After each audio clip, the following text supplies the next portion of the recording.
Ladies and gentlemen, distinguished guests, if I could please ask for your attention. And it's a great honor for me to have the chance to introduce to you our next speaker from Uganda. Ladies and gentlemen, again, distinguished guests, Your Excellency, Ambassador Stephen Mubiru, other representatives of the diplomatic corps, members of our faculty, I'm very honored today to introduce to you the Ambassador of Uganda to Berlin, His Excellency Ambassador Stephen Mubiru. His Excellency is currently the Ambassador of the Republic of Uganda to Berlin. He holds a bachelor degree in science in animal health and production in Busoga University of Uganda. He started his political career in 1989, serving as the veterinary assistant in the Ministry of Agriculture, Animal Industry, and Fisheries. He then served as animal husbandry officer and assistant farm manager in the same ministry. From 1998 until 2005, he was the Speaker of the Kamali District Council. And from 2003 to 2007, he was a member of the Executive Council, Secretary for Mobilization, for Eastern and Southern African Small-Scale Farmers Forum. From 2007 until 2011, he was the district chairperson of the Kamali district. From 2012 to 2017, he was appointed ambassador of the Republic of Uganda to Malaysia, where we had a wonderful presentation last night, Malaysia, so it's a good link. From 2017 to 2022, he was the ambassador of the Republic of Uganda to Turkey. And since 1997, he's been the coordinator of the Namanda Dairy Farmers Association. He's also a member of the Busoga University Council since 2007. The keynote address he'll be giving us today is on the topic, Uganda, the investment destination, your choice of business. Please join me in a very warm welcome for His Excellency, the Honorable Ambassador Stephen Mubiru.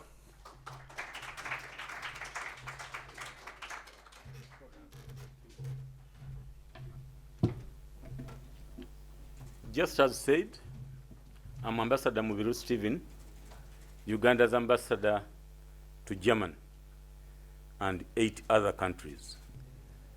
My major presentation today is about the opportunities of investing in Uganda. Uganda is at a glance. We are going to talk about the investment environment, investment markets, priority sectors, and how to set up business in Uganda.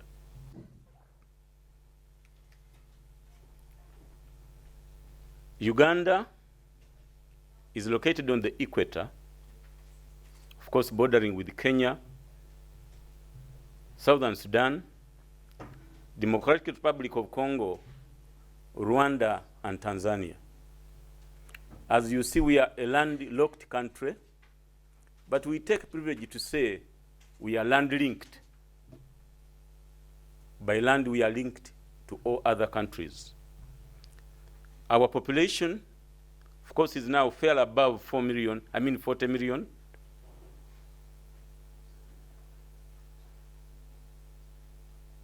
Country political and economic environment has been stable since 1986.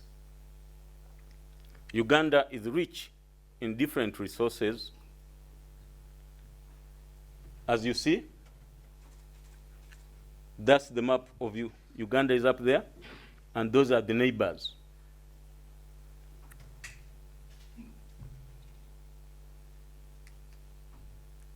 Uganda and India will be the fastest growing economies in the world, with the growth forecasted to be 7.7 by 2025. This was quoted from Center for International Development at Harvard University. GDP growth average is at 6%. The economy is well regulated and highly liberalized. All sectors are open for investment. Uganda is #1 among the world's 9 most friendly countries. You know, there is even tourism in Uganda of meeting the people. Ugandans are very friendly people and so accommodative. There is a free movement of capital to and from. Can come in with your capital, invest 100% yourself, and get out with your capital. It is full repatriation of profits after taxes. 100% foreign investment is allowed, and joint venture partnerships with domestic investors is encouraged. We have homogenized investment policies. The incentive regime is structurally included in the country's tax laws, which makes it non-discriminatory and accessible to both domestic and foreign investors. Uganda's labor is highly trainable and yet affordable. Internal rate of return on investment ranges from 19 to 33% of all projects, including oil and gas. It has established one stock center where you can do registration. You can register your business in Uganda within just 2 days. Uganda is strategically located in the Great Lakes region, surrounded with countries with high population of DRC, Congo, Kenya, Tanzania, and Sudan. That whole region is about 207 million people. The entire African continent with the project growth of 2.5 billion in 20 years. This provides potential for market investment. You know, what we mean is that we have East African Cooperation, and the East African Cooperation, we have 207 million people. Of course, now DRC Congo has joined the friendship, and that even makes the population bigger. We have international organizations like East African Cooperation, COMESA, whereby they are African organizations and allowing free trade among countries. Regional investment markets. We have East African Community. We have Common Market for East and Southern Africa, which is COMESA.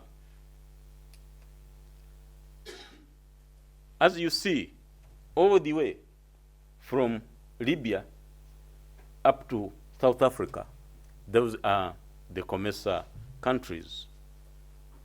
So all that is the total market, yet you have just invested in a single country called Uganda. So there are expanded opportunities through preferential access to 57% of the whole continent, Africa. And the population within that range is 632 million people.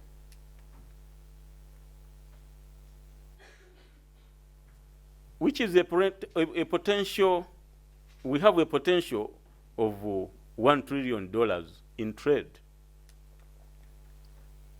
Priority sectors for investment include agro-industry, tourism, ICT, mineral beneficiation, oil and gas, and energy, infrastructure development, packaging, services, that's education and health, plus financial services. Uganda's unique agro products. You know, Uganda is a country where we describe that even a walking stick can germinate. We boast of 12 hours of light and sunshine every day and 12 hours of darkness. We have rain throughout there. It is evergreen. Even in what we term as the sunny season, it's just intimate sunshine days of about 1 week, 2 weeks, and always there will be rain.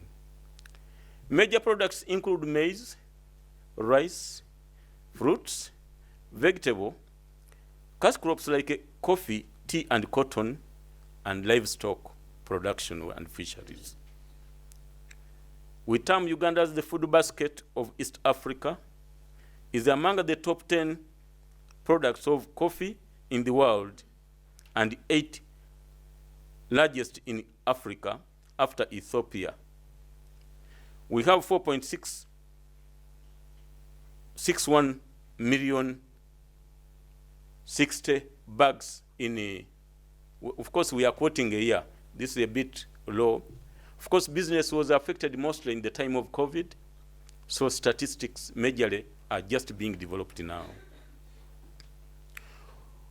Opportunities exist in mechanization of agriculture, manufacturing of inputs, of course, agro inputs, cold storage facilities, transport and distribution, infrastructure, private and PPP investment opportunities do exist. So, we were talking majorly, I think this was already said. Uganda aims to become a leading regional exporter in high-value markets.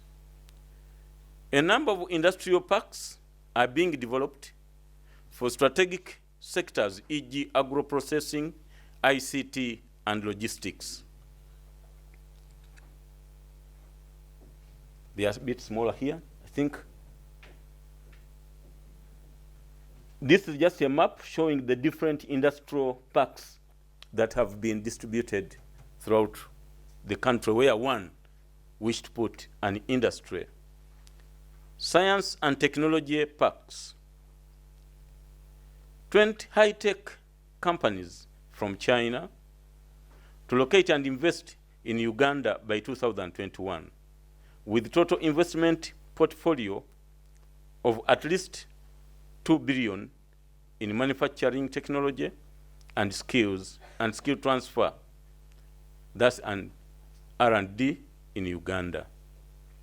At least 2 technical and industrial parks from China to provide technical capacity and the mentor to Uganda Investment Authority for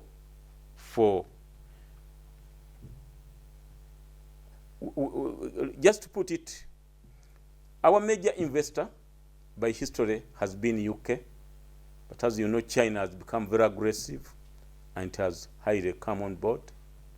And also many European countries have invested in the country. Opportunities promoted by Uganda Free Zone authorities. We have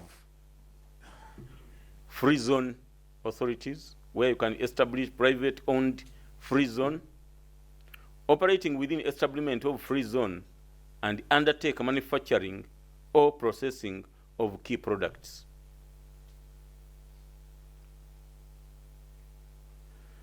Partnering with government to develop public free zones. You know, we have that PPP program. A private investor can work hand in hand with the government.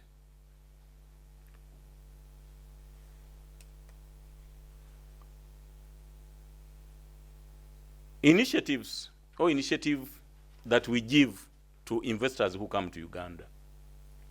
We have a 10-year tax holiday for export-oriented investment.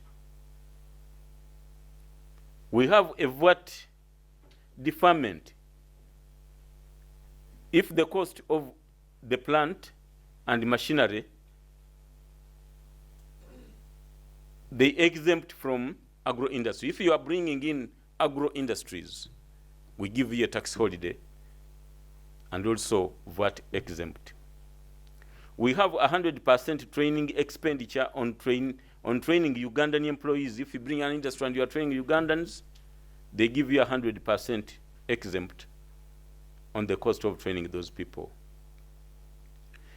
Losses can be carried forward and allowed as a deduction in the following year of income. If you invest your money and there are losses, Uganda government will cater for them.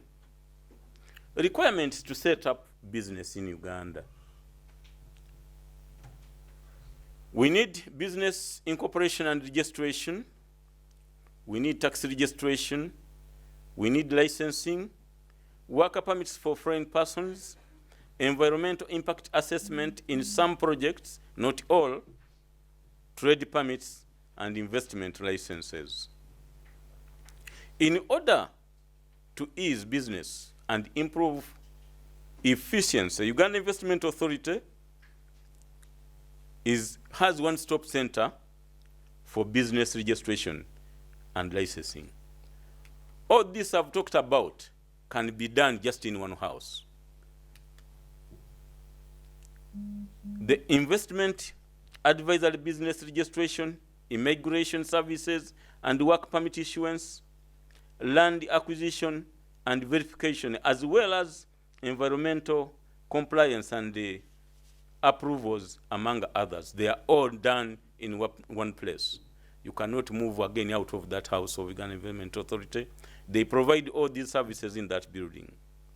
The services save the investor both time and money to have their projects licensed and implemented expeditiously. Ladies and gentlemen, if you have invested in Africa and you have not invested in Uganda, you have invested in a country and not Africa. Please welcome. Thank you very much.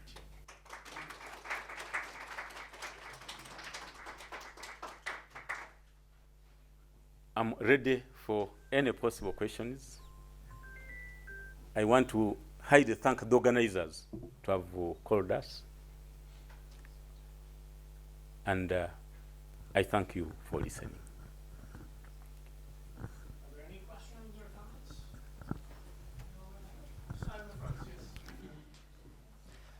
Hello. Hello, thank you so much, Yes. Mr. Ambassador, for this nice explanation and declaration. Kindly, I'm going to ask you this question about the establish of a private-owned free zones. Would you mind to declare it what kind of guarantees the Uganda government try to provide, and what kind of supports that somebody receive as investment proposals in these free zones? Thank you so much. Yeah.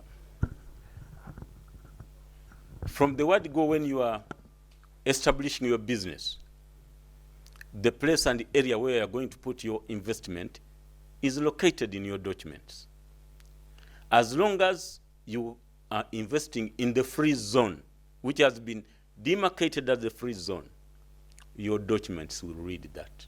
And all the benefits of that zone where investment is are protected, and you'll get them 100%.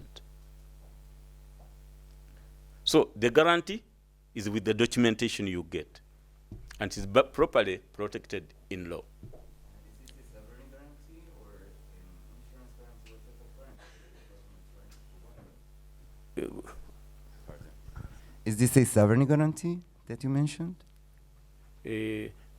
Or no, this is the IRR rate is the guarantee my profit, and after that somebody can go and invest in Uganda? It's not a sovereign guarantee Uh-huh. because you are not lending to government. Mhm. This is your investment, but they are only giving you the benefit of the free zone, whereby you are not taxed. So it is spelled out in the investment document that you get. Thank you so much. And is there any insurance guarantees, companies, or something like that located in Uganda? Definitely, yes. Insurance companies are there. And the last question, if I may ask, is there any other free zones that started already in Uganda or not yet? Come again? Is there any other free zones in Uganda? Already exist free zones in Uganda or not yet? Hotel free zones. Is that what you're asking? The free zones, the private-owned free zones. Yeah, yeah. Is there exist anything else in Uganda or not yet? Well, the details of it, I will give you a website. You can Google and read more about the free zones. Thank you so much. Thank you very much.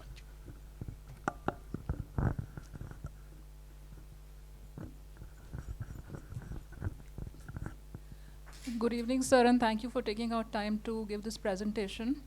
I'm from India. I just need to check with you. You say that you've had a stable government since 1986. Yeah. You are a liberalized country in terms of incentives. So what is stopping countries from investing in Uganda? Oh, well, Because you just earmarked China and UK as the biggest beneficiaries. What is stopping other countries from investing if you have such a liberalized program? actually, in a presentation, you cannot say it all. One of the major investors in Uganda is India. We have a very high trade volume. Just Google Uganda and India trade. They are everywhere. Actually, even it was a saying in India that the other home of Indians is Uganda.